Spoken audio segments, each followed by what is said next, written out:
YCP నేత జోగి రమేష్ మాట్లాడుతున్నారు. Live ద్వారా చూద్దాం. ఎక్కడ పోయాడు తెలియదు, ఎక్కడ దాక్కున్నాడు తెలియదు, ఎక్కడ పారిపోయాడు తెలియదు, ఏ దేశానికి పోయాడు తెలియదు.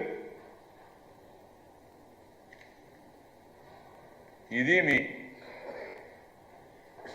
క్యారెక్టర్ లేని వెధవాలంటారు. ఇటువంటి పరిస్థితుల్లో చంద్రబాబు నాయుడు విశ్రాంతి కోసం వెళ్ళాడా, వైద్య పరీక్షల కోసం వెళ్ళాడా, దుబాయ్ పోయాడా, ఇటలీ పోయాడా, అమెరికా పోయాడా, ఇంకెక్కడ ప్రపంచంలో ఉన్నాడు అనేది తెలియాల్సిన విషయం. ఎందుకంటే దిక్కుమాలిన ప్రతిపక్ష నాయకుడిగా ఉన్నాడు కదా ఆంధ్రప్రదేశ్ రాష్ట్రానికి. దిక్కుమాలిన ప్రతిపక్ష నాయకుడు ఎక్కడికి వెళ్ళాడు అనేది జనానికి కూడా అవసరమేగా, మీడియాకి అవసరమేగా. కాబట్టి ఈ పరిస్థితుల్లో చంద్రబాబు నాయుడు ఆచూకీని కనుగొనవలసిన పరిస్థితి. ఈరోజు ఎన్నికలు అయిపోయినాయి, ఎన్నికల సంగ్రామం జరిగింది. విలువలు విశ్వసనీయత ఒకవైపు, కూటములు కుట్రలు ఒకవైపు. విలువలకి విశ్వసనీయతకి ప్రజలు పట్టం కట్టారు. విశ్వసనీయ నేత, విలువలు గల నేత ఒక మాట చెప్తే ఆ మాట కోసం మిన్ను విరిగి మీద పడ్డ ఆ మాట కోసం నిలబడే జగనన్న వైపు జనం నిలబడ్డారు.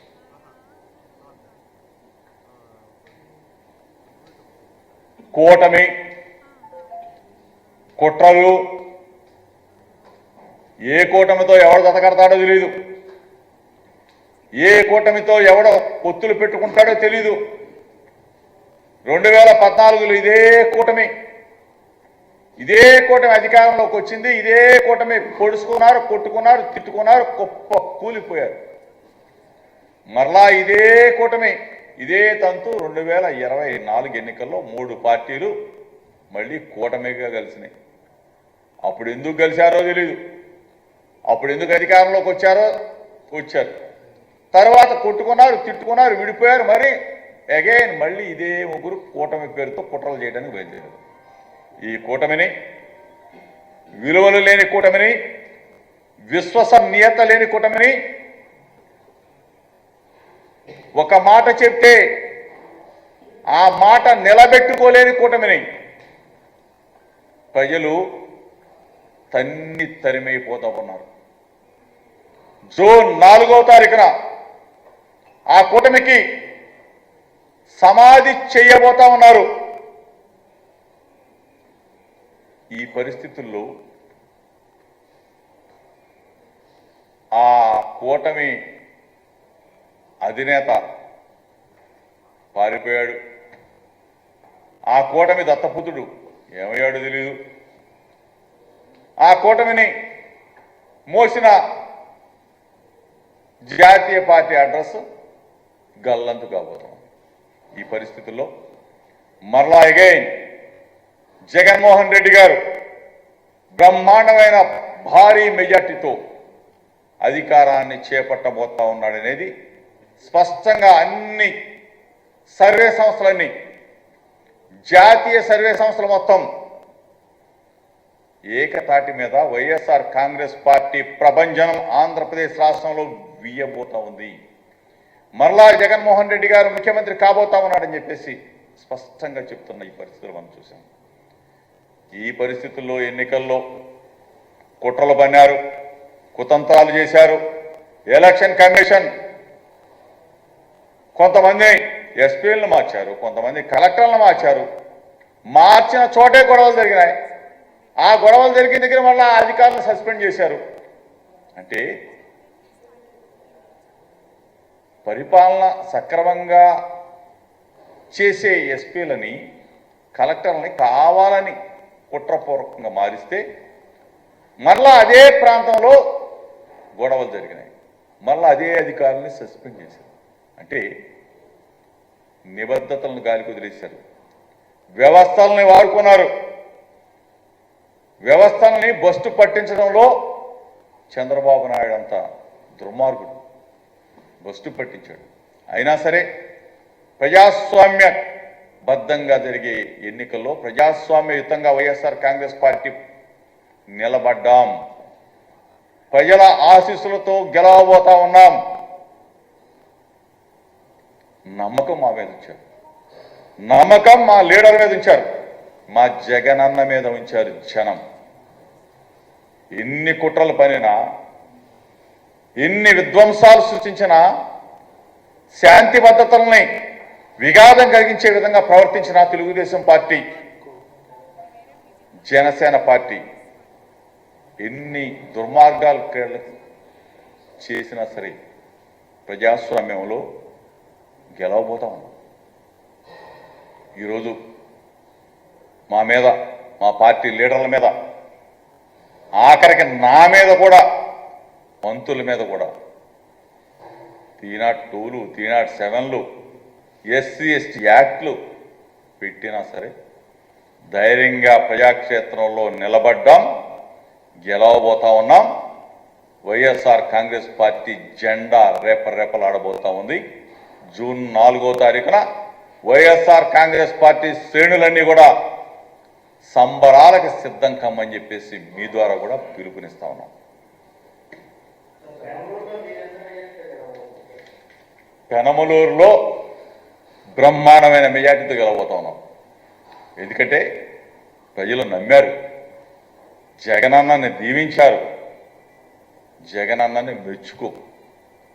ఎన్నిక ఎప్పుడు జరుగుద్దా? 5 సంవత్సరాలు జగన్మోహన్ రెడ్డి గారు మన కోసం సేవ చేశాడు, జగనన్న కోసం ఫ్యాన్ గుర్తు మీద ఓటు వేయాలని చెప్పేసి తహతహలాడారు. ఫ్యాన్ గుర్తు మీద ఓటు వేశారు.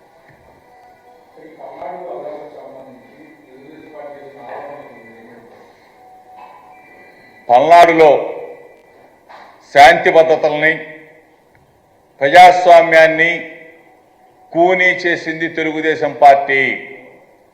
అక్కడ అల్లర్లకి ప్రేరణ తెలుగుదేశం పార్టీ, చంద్రబాబు నాయుడే. ఎక్కడ ఏది జరిగినా సరే రెచ్చగొట్టే కార్యక్రమం చేసింది చంద్రబాబు నాయుడే, తెలుగుదేశం పార్టీనే. మేము ప్రజాక్షేత్రంలో శాంతియుతంగా ఉన్నాం, మేము ప్రజల పక్షాన ఉన్నాం, ప్రజలు మా పక్షాన ఉన్నారు. ఈ పరిస్థితుల్లో ప్రజలు ఓటు వేయడానికి మాకు సిద్ధంగా ఉంటే మా పార్టీ మేమెందుకు అల్లర్లు చేస్తాం, మేమెందుకు రెచ్చగొడతాం? చంద్రబాబు నాయుడు అనే వ్యక్తి ఆరిపోయే దీపంలాగా ఉన్నాడు కాబట్టి, ఆరిపోతానికి సిద్ధంగా ఉన్నాడు కాబట్టి, తెలుగుదేశం పార్టీ అడ్రస్ గల్లంతు కాబోతుంది కాబట్టి ఈ రాష్ట్రంలో విధ్వంసాలు సృష్టించాడు, శాంతి భద్రతకు విఘాతం కలిగించాడు, వ్యవస్థలన్నిటిని కూడా అడ్డం పెట్టుకొని ఆ వ్యవస్థల్లో ఉన్న కొంతమంది వ్యక్తులని ప్రలోభాలకు గురి చేశాడు, ప్రలోభ పెట్టాడు. ఈ రోజున ఇటువంటి విధ్వంసాలకు జరగడానికి కారణం దిక్కుమాలిన ప్రతిపక్ష నాయకుడు చంద్రబాబు నాయుడే.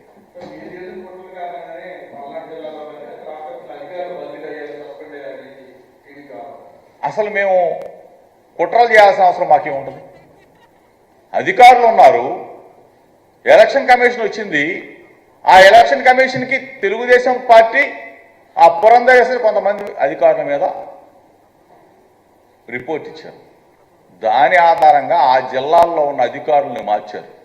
ఆ జిల్లాల్లో ఉన్న అధికారులను మార్చారంటే సమర్థవంతులు, అంతకన్నా సమర్థవంతులు వేస్తారని అనుకుంటాం కదా.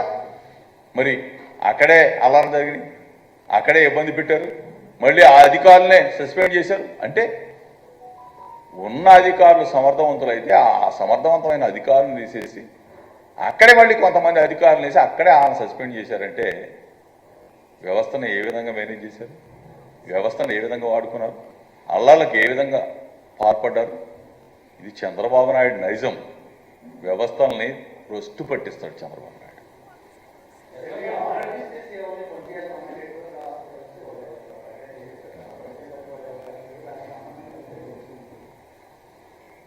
ఆరోగ్యశ్రీ అది మా పేటెంట్.